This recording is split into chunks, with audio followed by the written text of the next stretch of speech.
Imagine this.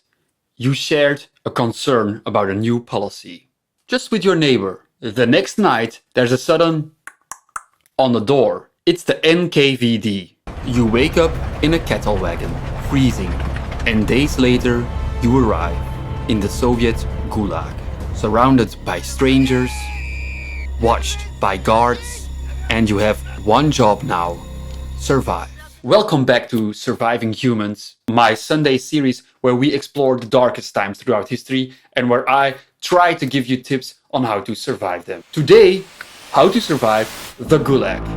The Gulag was not one camp, but a vast network, stretching from the forests of Siberia to the mines of Kolyma. It held over 18 million people between the 1930s and the 1950s. Criminals, political prisoners, poets, engineers, mothers, and teenagers. Most were innocent, and most were forgotten. But some survived, and they left behind the wisdom of the damned. Tip number 1. Adapt immediately or disappear. Solzhenitsyn called it the meat grinder. Your first days were the most dangerous. New prisoners were called fresh meat, and they were confused, loud, hopeful, easy targets. To survive, you had to shrink, watch, observe, say little, learn fast. Who's violent? Who's connected to the guards? Who trades favors? And at what cost? Survivors didn't try to fight the system. They slid into it, unnoticed. Not weak, not strong, just invisible. Tip number 2.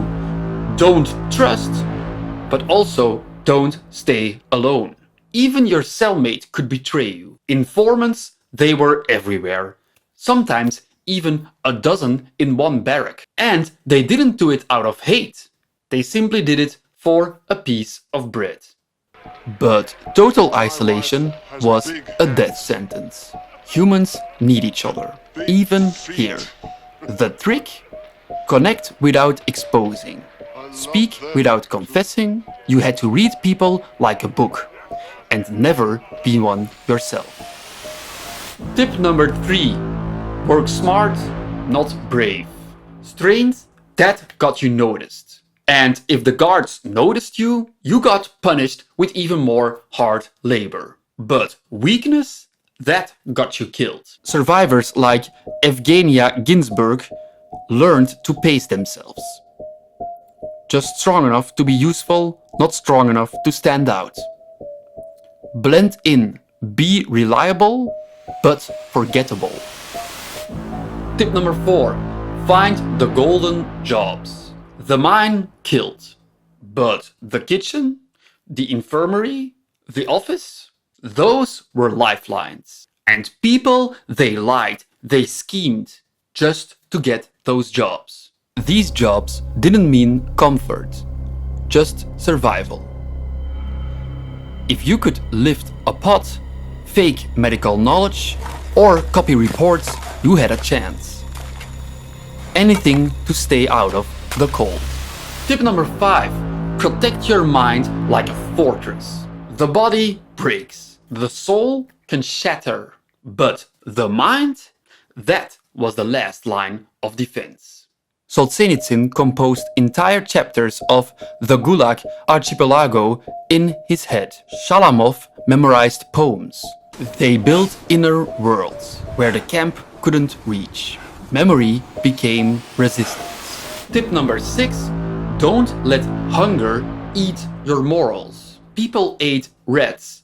People ate corpses even. But some, they refused to let hunger eat away their dignity. Some shared their last crust. Others offered words instead of food. In a world where hunger made monsters, kindness made rebels. Tip number 7. Try to laugh even if you're dying inside. Yes, there was laughter.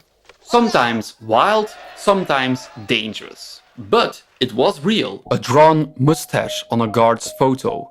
a joke whispered under blankets.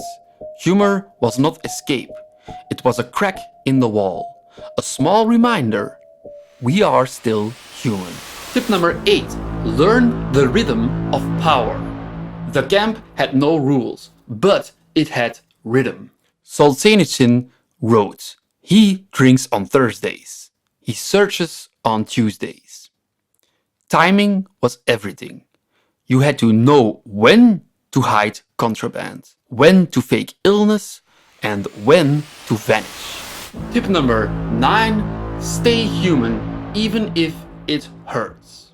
The hardest question of the Gulag wasn't how do I eat? It was, can I stay human?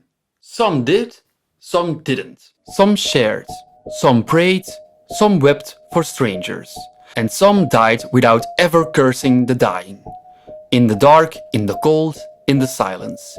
That was resistance. The Gulag was a machine built to destroy souls. But the people inside the Gulag weren't machines. They sang, they resisted, they remembered, and they endured. If you found this journey into history interesting, please consider subscribing. It really does help my channel a lot. I'll hope to catch you guys in the next episode of Surviving Humans every Sunday here on YouTube. Bye.